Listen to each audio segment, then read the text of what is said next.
Hey kids, it's Mr. Fly here, hope you're well. Now, over the last couple of weeks I've been lucky enough to ride both the brand new KTM 1290 Superduke R and the brand new Ducati Streetfighter V4S. But which is the best super naked? Stick around and stay tuned, I'll tell you.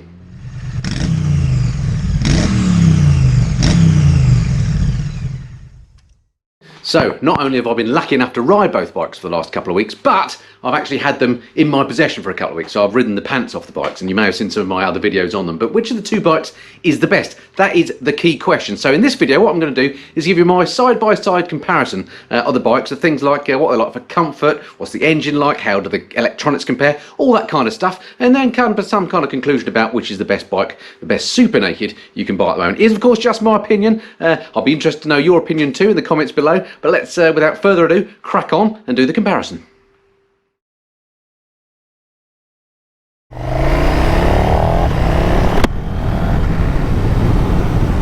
One of the things I complained about a little bit when I did my lessons learned video on the KTM 1290 Superduke R was that I said the comfort wasn't quite right, in that you're quite leant forward on the bike in a fairly sporty manner.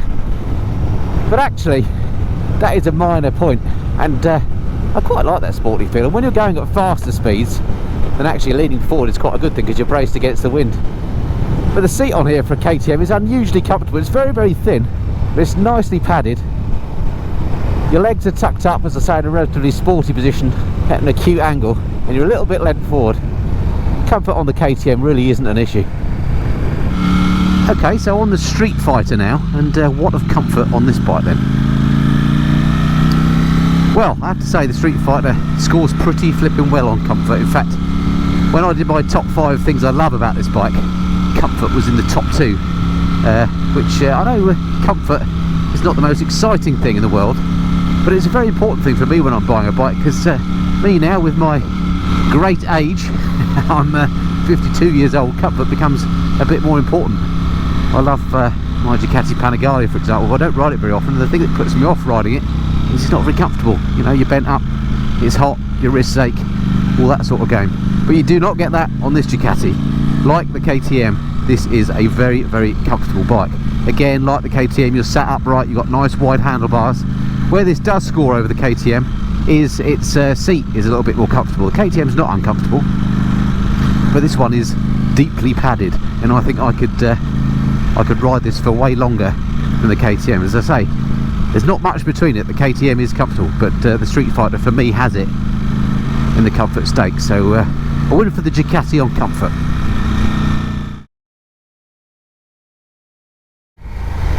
The engine on the KTM is really beautiful. Big old thumpy V-twin, 1290cc, but here I am, look, I'm in first gear doing 17 miles an hour behind this car in town. There's absolutely no juddering or jerkiness.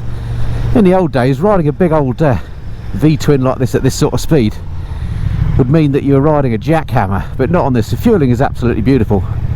Really, really smooth, such a big V-twin. So slow speed, thank you. The engine is just beautiful. And then of course the next trip up the KTM sleeve, as far as the engine is concerned, is its mighty power and colossal acceleration. Ah, bother, Freelander in front. KTM have nicknamed the Superduke R the Beast for a few years now, and for good reason. Coming through. The engine on this thing makes it an absolute beast. The bike absolutely flies if you want it to. With sports-like level of thrust. Absolutely nothing to complain about when it comes to the engine on the KTM Superduke R. Lovely bit of kit. Okay, what about the engine on the Ducati then? Well, of course, fundamentally different to the engine on the KTM. Ducati has the V4 engine from the Panigale. Doesn't sound that dissimilar to the KTM though. Ducati have done something to their V4s to make them sound and feel a bit more V-twinish, because of course Ducati are known for their V-twins. That said, it is a beautiful unit. It does sound nice when you wind it up, but you really have to wind it up. I've got no chance on this lane behind this car to do so, but hopefully you're getting a bit of a feel for what she sounds like. But it is a nice unit. Here I am doing 26 miles an hour. Fueling seems pretty good to me, not jerky. and it being a 4-cylinder engine means that it is a little bit smoother than the KTM. Again, absolutely nothing wrong with the KTM Superduke R's engine, but for me in this case the Streetfighter has it just a little bit smoother, so another win for the Ducati.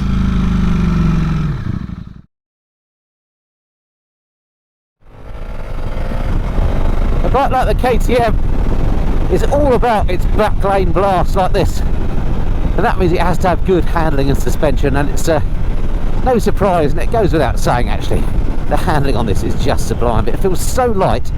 Unfortunately I'm thwarted by traffic in the southeast once again.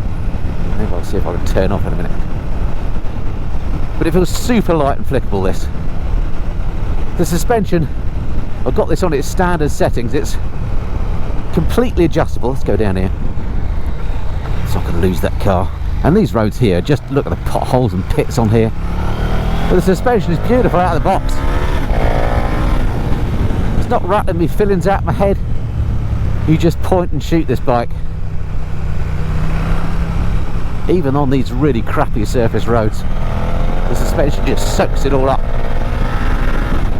As you'd expect from KTM, because of course it's got the top spec WP suspension on it, and KTM own WP. Just blasting away through these back roads. There's never a feeling that the suspension's getting out of shape. All aided by the amazing electronics on the bike, of course. The traction control and ABS. Beautiful. No complaints. Okay, back on the Streetfighter. Down one of my favourite little blasty roads to try out the handling on here. And I have to tell you, the handling on here is absolutely beautiful. It's so light, and it's a point and shoot type bike. You just think about where you want to go and it goes. And the suspension on here beautiful. Of course this one, the V4S, fitted with the Öhlins electronic suspension, so top spec. A little bit unfair perhaps to compare it to the Superduke R in that sense, because it is more plush and expensive suspension on here. So for me, handling and suspension,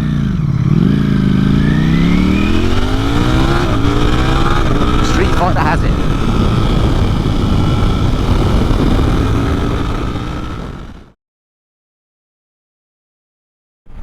The gearbox and the quick shifter on the KTM are just beautiful. It's one of the best, well, quick shifters have just got better and better over the last 10 years. In the olden days they used to feel a bit clunky and they felt like you were just gorging the gears on the bike and it didn't really want you to use it, but now some of them are better than others, but the KTM one is particularly good. It's lovely and smooth. If I go up the gearbox, I'm in third now, up into fourth, fifth, barely perceptible.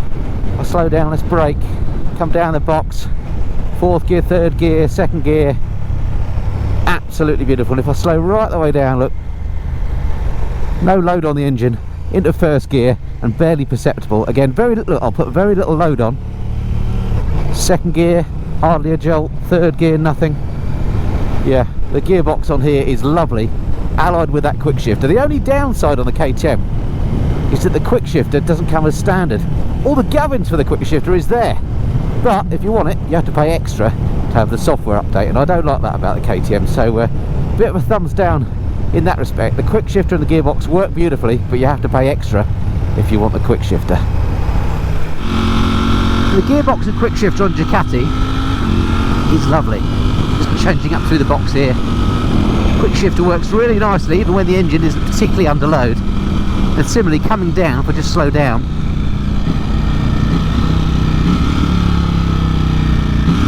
the auto blipper works beautifully on here. Yeah, it's a really nice quick shifter on here, up and down, as indeed it is on the KTM, but I think the KTM probably has it on that. Gearbox and quick shifter, beautiful on both bikes, and I'm kind of splitting hairs really, but I think the KTM wins on that one.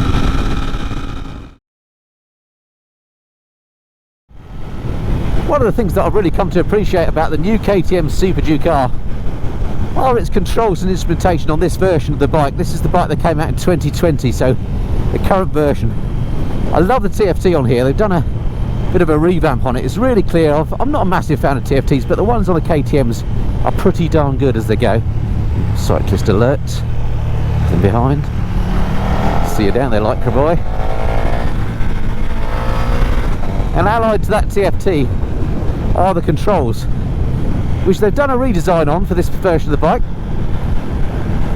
They're still the sort of membrane type controls, closer, and that they're not proper old school switches that I really like, but these days of everything done by electronics, they don't work. So they are a membrane type, but they've got these overhangs on the buttons, so they look more like a complicated joystick from a computer game. But what that actually means is ergonomically they're easier to use, so in a gloved hand you can get at all these buttons really easily. You know when you've hit them or not. And look, through here you can just about see they are backlit as well. Backlit controls. I don't know why more bike manufacturers don't do that. And then through these trees as well, look, the TFT has gone into its night mode, which is a little bit eager to do actually. I quite like the orange, it's quite cool it being a KTM. It does switch forward and back on that a bit too much for my liking. So if I'm going to mark controls and instrumentation, it would have had a 5 out of 5 if it wasn't for that going into its night mode a little too readily. So I do really like them on here. 4 out of 5 if we're scoring things. So how about the controls and instrumentation on the Streetfighter? Well, nothing to complain about actually. Instrumentation wise, it's got the lovely colour TFT like the KTM. Not much to choose between them really. Downside of this one, no fuel gauge, which really annoys me. But that's a technical reason. I was told by one of the Ducati techies that because the fuel tank on here actually sits and goes underneath the seat, it's very difficult for them to get a sensor that can read incrementally the level within the tank, because it's a weird shape. They can put a light on it to show it's getting empty, but not a full sensor, so that's a bit odd, but there we go, that's what I'm told. But I digress slightly, but the display is lovely and clear on here, no problems there. And the controls themselves as well, PCP type, very similar to what you've got on the KTM. Hasn't got the big overhangs that the KTM has got, but they are quite easy to use. It's quite intuitive. No horrible joysticks to fiddle with or anything like that. Just straight up and down buttons to select the various options on the display, and then you hit the enter button or the select button. So yeah, very straightforward. So I think when it comes to controls and instrumentation on both bikes, both very, very good, and I'm going to call that a dead heat.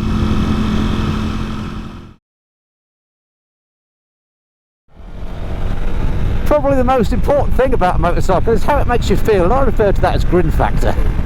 And the KTM has Grin Factor in spades. You can ride this like the beast it is, or you can ride it gently, but either way you always come out with a smile on your face. It's really easy to ride. It turns even the most numpty rider like me into a bit of a riding god. The KTM Superduke R scores very highly on the Grin Factor. When it comes to Grin Factor on the Ducati, it has it in absolute heaps. Both bikes actually, let's face it, these Super Nakeds are just fun bikes to ride. Both the KTM and the Ducati are amazing when it comes to Grin Factor, but I'm going to award this one. Sneak up here, because felt a bit of a Wally speaking while that fellow was stood there. I'm going to award this one to the Ducati, only because there's that certain something, that je ne sais quoi about riding a Ducati, isn't there? It's always an occasion when you jump on a Ducati, particularly a red one. They just always make you feel special, and that surely has to add to the Grin Factor. Let's just test that.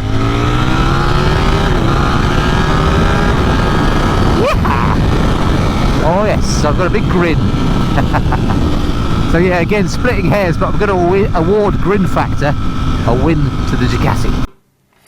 Alright, there we have it. So which bike comes out top then? And of course this is just my opinion, but totting up those various categories I came up with, I made that the Ducati 1.4, the KTM 1.1, and there was a dead heat on one as well. So for me, the Ducati Streetfighter is the better bike. Okay, so there we have it. That's my comparison of the KTM 1290 Superduke R versus this, the Streetfighter V4S from Ducati. This is the winner for me. It was quite marginal. They're both absolutely beautiful bikes. I love them both. You'd be happy with either. But if I were in the market for a super naked at the moment, this is the one I would go for. It's an absolutely lovely machine. Alrighty, I hope you enjoyed that comparison. Would love to hear your comments below as to whether you think I've got it wrong or right, or what or key things I missed out. And if this is the first time you've been to one of my videos, hope you enjoyed it. Do consider subscribing. There'll be plenty more videos coming along soon. Alright, that's it for now. Look forward to speaking to you again soon. Until then, this has been the Mist and Fly. Cheerio.